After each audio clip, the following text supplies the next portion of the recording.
Bertemu lagi dengan saya, Umi Nasihatun, mahasiswi program studi Pendidikan Bahasa Indonesia Universitas Bengkulu. Pertemuan kali ini, saya akan membahas tentang konstruktivisme, progresivisme, dan humanisme. Langsung saja kita simak video penjelasannya berikut ini ya. Baiklah, yang pertama yaitu konstruktivisme. Aliran konstruktivisme lahir di sebuah kritik secara terbuka terhadap pendekatan neorealisme dan neoliberalisme.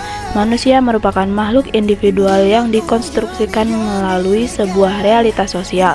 Konstruksi asas manusia ini akan melahirkan paham yang intersubjektif, interaksi sosial antara individu, dan menciptakan lingkungan atau realitas sosial yang diinginkan.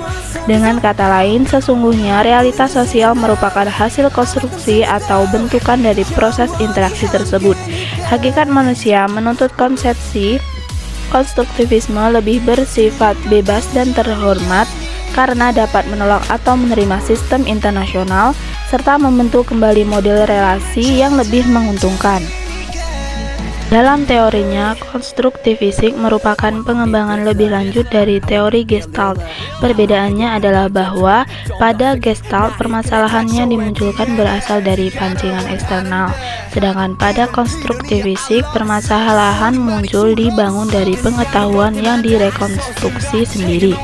Dalam pembelajaran di kelas, teori ini sangat percaya bahwa siswa mampu mencari sendiri masalah, menyusun sendiri pengetahuannya melalui kemampuan berpikir dan tantangan yang dihadapinya, menyelesaikan dan membuat konsep mengenai keseluruhan pengalaman realistik dan teori dalam satu bangunan yang utuh. Yang kedua yaitu progresivisme. Progresivisme berpendapat tidak ada teori realita yang umum. Pengalaman menurut progresivisme bersifat dinamis dan temporal, menyala, tidak pernah sampai pada yang paling ekstrim, serta pluralistis. Menurut progresivisme, nilai berkembang terus karena adanya pengalaman-pengalaman baru antara individu dengan nilai yang telah disampaikan dalam kebudayaan. Progresivisme bukan merupakan bangunan filsafat atau aliran filsafat yang berdiri sendiri, melainkan merupakan suatu gerakan dan perkumpulan yang didirikan tahun 1918. Aliran ini berpendapat bahwa pengetahuan yang benar pada masa kini mungkin tidak benar di masa mendatang. Pendidikan harus terpusat pada anak, bukannya memfokuskan pada guru atau bidang muatan. Aliran filsafat progresivisme telah memberikan sumbangan yang besar di dunia pendidikan pada abad ke-20, di mana telah meletakkan dasar-dasar kemerdekaan dan kebebasan kepada anak didik. Anak didik diberikan kebebasan baik secara fisik maupun cara berpikir, guna mengembangkan bakat dan kemampuan yang terpendam dalam dirinya tanpa hambatan oleh rintangan yang dibuat oleh orang lain. Aliran progresivisme mengakui dan berusaha mengembangkan asas progresivisme dalam semua realita, terutama dalam kehidupan, yaitu tetap survive terhadap semua tantangan hidup manusia dan harus praktis dalam melihat segala sesuatu dari segi kegunaannya.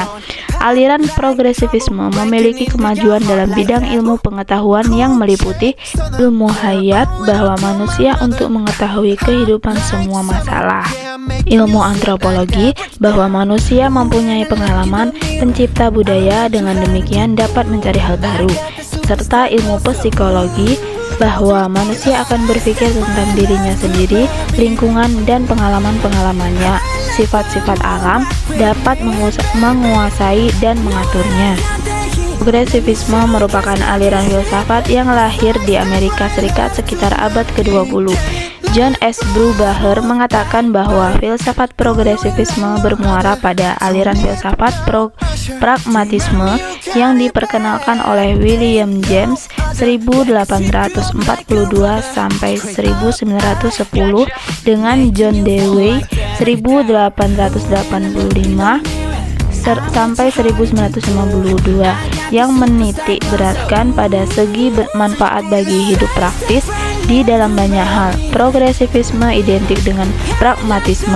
Artinya, filsafat progresivisme dipengaruhi oleh ide-ide dasar filsafat pragmatisme yang telah memberikan konsep dasar dengan asas yang utama, yaitu manusia dalam hidupnya untuk terus survive mempertahankan hidupnya terhadap semua tantangan, dan pragmatis memandang sesuatu dari segi manfaatnya.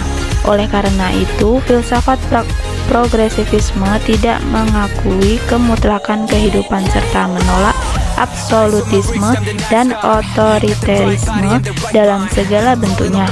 Nilai-nilai yang dianut bersifat dinamis dan selalu mengalami perubahan, sebagaimana dikembangkan oleh Immanuel Kant, salah seorang penyumbang pemikir pragmatisme progresivisme yang meletakkan dasar dengan penghormatan yang bebas atau martabat manusia dan martabat pribadi.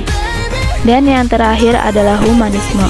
Istilah humanisme baru digunakan pertama kali dalam literatur di Jerman sekitar tahun 1806 dan di Inggris sekitar tahun 1860. Istilah humanisme diawali dari trim humanis atau humanum yang manusiawi, yang jauh lebih dulu dikenal, yaitu mulai sekitar masa akhir zaman skolastik di Italia pada abad ke-14 hingga tersebar ke hampir seluruh Eropa di abad ke-16.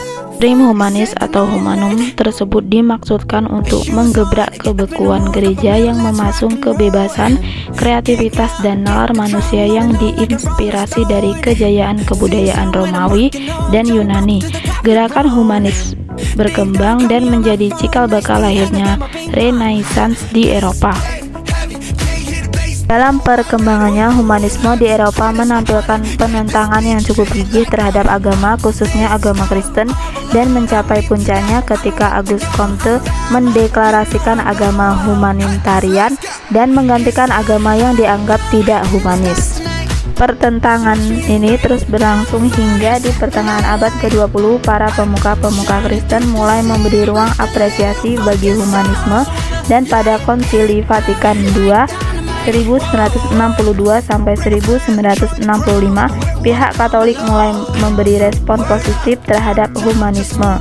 Ketika kalangan agama mulai mengapresiasi humanisme, diskursus filsafat justru mempropagandakan anti-humanisme, khususnya dengan wacana kematian manusia Michel von Haupt dan absurditas manusia Albert Camus.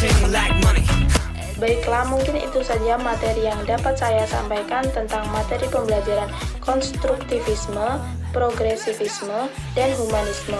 Bila ada salah kata, saya mohon maaf. Kepada Allah saya mohon ampun. Sampai bertemu di pertemuan berikutnya. Dan jangan lupa untuk like, comment, and subscribe videonya ya. Terima kasih. Wassalamualaikum warahmatullahi wabarakatuh.